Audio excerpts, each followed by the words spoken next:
Ethan Carter's heart pounded as he sprinted through the airport terminal, dodging travelers and rolling suitcases. Today was the day that could change his life forever, his final job interview at Lancaster Bell, a Fortune 500 company. Months of preparation had led to this moment, and nothing could stand in his way. He glanced at his watch. 15 minutes until boarding. He was cutting it close, but he could make it. Gate B12 was just ahead. Then, out of the corner of his eye, he saw her, an elderly woman struggling with a heavy suitcase near the check-in counter. Her frail hands trembled as she tried to lift it onto the conveyor belt, but it barely budged. People walked past, too caught up in their own schedules to notice. Ethan's pulse quickened. If he stopped to help, he might miss his flight. If he didn't, she might struggle for who knows how long. His mind screamed at him to keep running. His future was on the line. But deep inside, something resisted. His mother's voice echoed in his mind. Success means nothing if you lose your humanity. Ethan clenched his jaw. He couldn't just walk away. With a deep breath, he turned toward the woman and said, "Excuse me, ma'am. Do you need some help?" She looked up, startled, then smiled with relief. "Oh dear, you are too kind.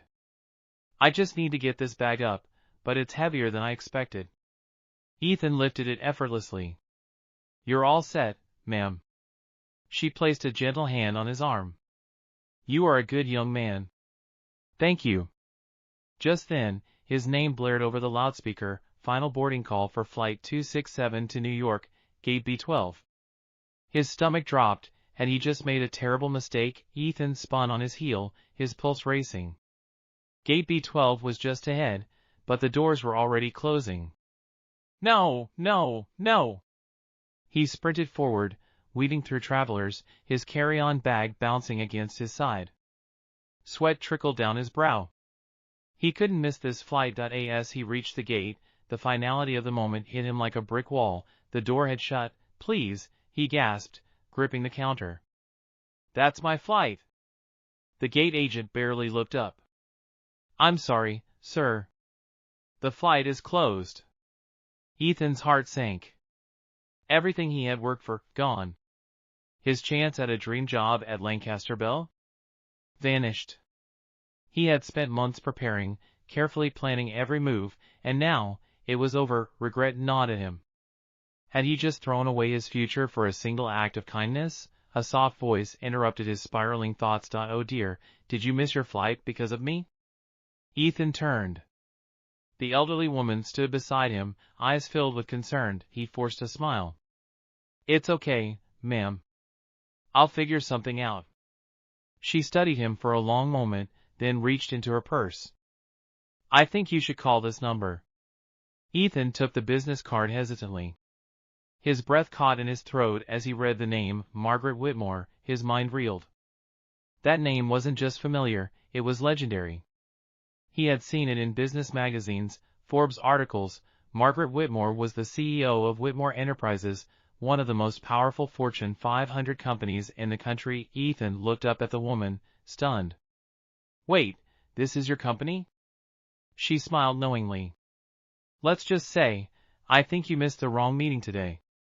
Ethan's hands trembled as he stared at the sleek black business card. Margaret Whitmore. He had read about her, seen interviews, even studied her business strategies in college. But standing here, face to face with her, felt surreal. You're Margaret Whitmore?" His voice barely rose above a whisper. She chuckled. "Surprised?" He nodded, still trying to process what was happening.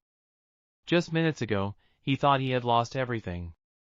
Now, he was standing in front of a woman who could change his entire future. Margaret glanced at the closed gate, then back at Ethan. "Where were you headed?" "New York," he swallowed hard. "I had a job interview with Lancaster Bell." Her brow lifted slightly. "Ah, LB. A fine company. Competitive, I assume?" He nodded. "Yes, I've been preparing for months." She studied him thoughtfully. "And yet, you stopped to help a stranger instead of running to your gate." Ethan hesitated. It felt like the right thing to do. Margaret's lips curved into a small smile. That says a lot about you, young man. She turned towards a nearby lounge area. Come sit with me for a moment. Ethan followed her, still unsure if he was dreaming. They settled into a quiet corner, and Margaret leaned forward, her sharp gaze locking onto his. Tell me about yourself. Your background. Your goals. He hesitated but decided to be honest. He told her about growing up in a small town, about his parents working tirelessly to provide for him. He explained how he worked through college, balancing multiple jobs while studying finance. He shared his dream of working for a top firm, climbing the corporate ladder, and one day making a name for himself in the business world. Margaret listened intently, nodding occasionally. When he finished, she tapped her fingers against the armrest of her chair. You remind me of myself when I was young, she finally said. Determined, ambitious, and willing to make sacrifices for what truly matters. Ethan felt his heart pounding. Was this leading where he thought it was? Margaret reached into her purse again and pulled out a second card, this one with a handwritten number on the back. I want you to meet someone, she said, handing it to him. Call this number tomorrow morning. Tell them Margaret Whitmore sent you. Ethan's hands trembled slightly as he took the card. Who am I calling? She smiled knowingly. My company's hiring director. His breath caught. You're offering me a job?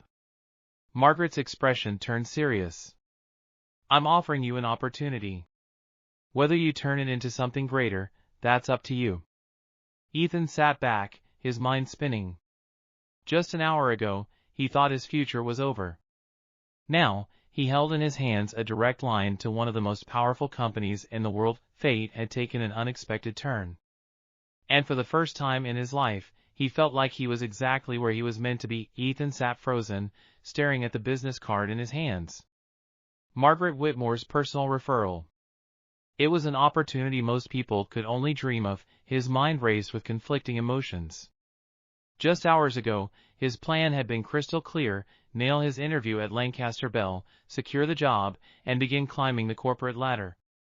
But now, an entirely different door had opened before him. He looked up at Margaret, who watched him with a knowing expression. You seem conflicted, she said. Ethan exhaled sharply. It's just. I've spent so much time preparing for this one interview. And now, suddenly, there's this new path. I don't even know what your company does exactly. Margaret chuckled. Whitmore Global is in private equity and investment management. We focus on innovative startups, turning them into industry giants. She paused, then added, I believe you have the kind of mind that thrives in high-stakes environments. But that's not what impressed me today. Ethan furrowed his brow. Then what did? Margaret's eyes gleamed. Your character. You didn't hesitate to help someone in need, even when it cost you something valuable. That's rare in business, and in life. Ethan swallowed hard. He had always believed that kindness mattered, but he never imagined it would open such a monumental door. You don't have to decide right now, Margaret continued. Go home. Think it over. Call the number if you're interested. Ethan nodded slowly, still grappling with the weight of this moment. Was he really about to abandon everything he had planned? Just then, an announcement echoed through the airport, final boarding call for Flight 327 to New York. Ethan's chest tightened. His original flight. His original plan. Margaret noticed his hesitation. You can still make that flight, if that's what you truly want. Ethan looked toward the gate, then back at Margaret. One decision. Two drastically different futures. His heart pounded as he realized this was the biggest choice of his life. Ethan stood in the middle of the airport, gripping the business card like it was a lifeline. The call for his flight echoed overhead, urging him to make a decision. His carefully planned future was on that plane, but something deep inside him hesitated. Margaret Whitmore, one of the most powerful women in business, had just handed him an opportunity, one he never saw coming. This is insane, he muttered under his breath. His instincts screamed at him to run toward the gate, to stick to the path he had spent years preparing for. But another part of him, the part that had made him stop for that elderly woman, whispered something different. Maybe this is the moment you've been waiting for. Margaret watched him with quiet patience. She wasn't pressuring him, wasn't trying to convince him. That made the choice even harder. You don't owe me anything, she finally said, breaking the silence. Go if that's what feels right. Ethan's grip tightened on the strap of his bag. He had worked through college, sacrificed sleep, pushed himself beyond his limits to reach this point. But now, standing here, he wasn't sure anymore if he had been chasing the right thing. He could get on that plane and follow the life he had planned, or he could take a chance on the unknown. The final boarding announcement blared. His feet twitched forward. Margaret smiled slightly. You already know your answer, Ethan. You're just scared to say it. His chest rose and fell in deep, steady breaths. His future wasn't on that plane. Not anymore. He turned away from the gate. Margaret nodded approvingly. Good. Now let's see what you're really made of. Ethan followed Margaret through the bustling airport, his heart pounding with a mixture of excitement and fear. He had just walked away from the job interview he had spent months preparing for. Was this the right decision? Or had he just made the biggest mistake of his life? Margaret led him to a quiet airport lounge, where a private section was reserved. A waiter approached, offering coffee. Ethan declined. His nerves were already running high. So, tell me, Ethan, Margaret said, folding her hands on the table. What do you want? The question caught him off guard. I want success. I want to prove myself, he said hesitantly. Margaret raised an eyebrow. That's vague. What does success look like to you? Ethan exhaled. I want to work hard, climb the ladder, and make something of myself. I don't want to struggle the way my parents did. I want to be respected in my field. Margaret studied him for a moment before nodding. Ambition is good. But do you know what truly separates the people who make it from those who don't? Ethan shook his head. Instinct. The ability to recognize an opportunity when it presents itself and the courage to take it. You proved to me today that you have both. Ethan swallowed hard. And what happens now? Margaret smiled knowingly. Now, we see if you can handle what's next. She reached into her purse, pulled out another card, and slid it across the table. Be at this address tomorrow morning at 8 a.m. sharp.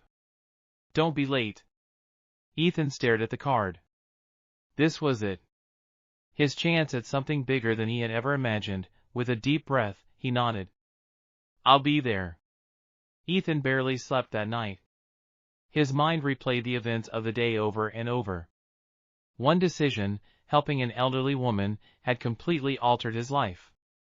Now, he was about to step into the unknown. As the sun rose, he dressed in his sharpest suit, checking himself in the mirror. He had no idea what to expect, but one thing was certain, he couldn't afford to fail. At exactly 7:50 a.m., he arrived at the address Margaret had given him. The building was nothing like he had imagined. Instead of a towering skyscraper, he stood in front of a sleek, modern office with tinted glass windows. The entrance displayed the name, Whitmore Enterprises. His pulse quickened. This was one of the most powerful companies in the country. He stepped inside. The receptionist, a poised woman in a navy blue suit, glanced up. Mr. Carter? Ethan nodded. Follow me. She led him down a long hallway, past rows of employees working behind glass doors.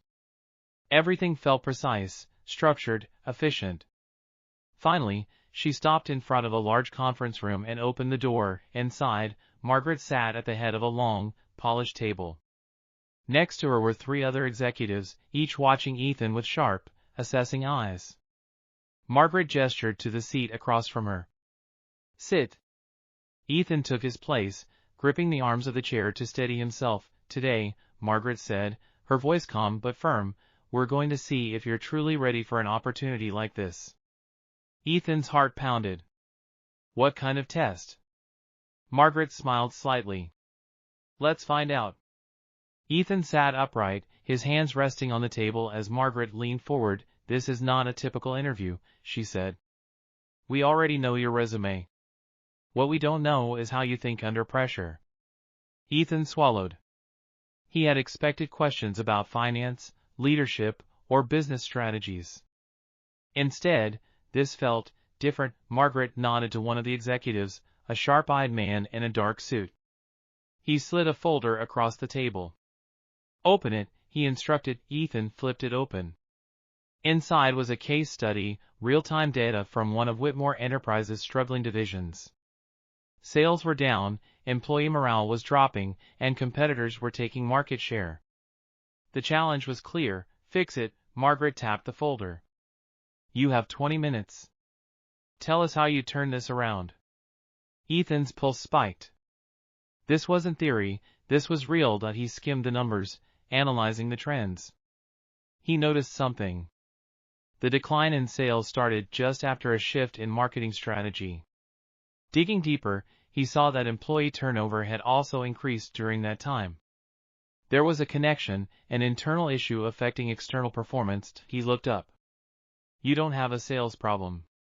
You have a leadership problem, he said. The executives exchanged glances. Margaret smiled slightly. Go on. Ethan took a breath. The employees aren't motivated. They don't believe in the product anymore. The marketing strategy changed, but no one addressed how it affected the team. Fix the leadership disconnect, and you'll see results. Margaret studied him. The room was silent. Then, she leaned back. Interesting. One of the executives nodded. Not bad. Margaret closed the folder. You're not done yet, Ethan. The real test begins now. Ethan's stomach tightened. What do you mean? Margaret's expression remained unreadable. You'll find out soon enough. Ethan sat frozen, his mind racing. If this wasn't the real test, then what was? Margaret tapped her fingers on the table, then stood. Come with me. Ethan followed as she led him out of the conference room and down a hallway lined with portraits of past company leaders. They stepped into an elevator, and Margaret pressed a button.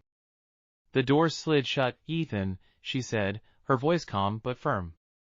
Business isn't just about numbers. It's about people. And right now, you're about to face a situation that will tell me everything I need to know about you. The elevator dinged, and the doors opened to a large office floor. But something was off. The employees weren't in suits, they were janitors, cafeteria workers, and mailroom staff. Margaret gestured around. For the next few hours, you're not an executive trainee. You're just another employee. No one here knows who you are or why you're here. Let's see how you handle it. Ethan's throat went dry. What do you want me to do?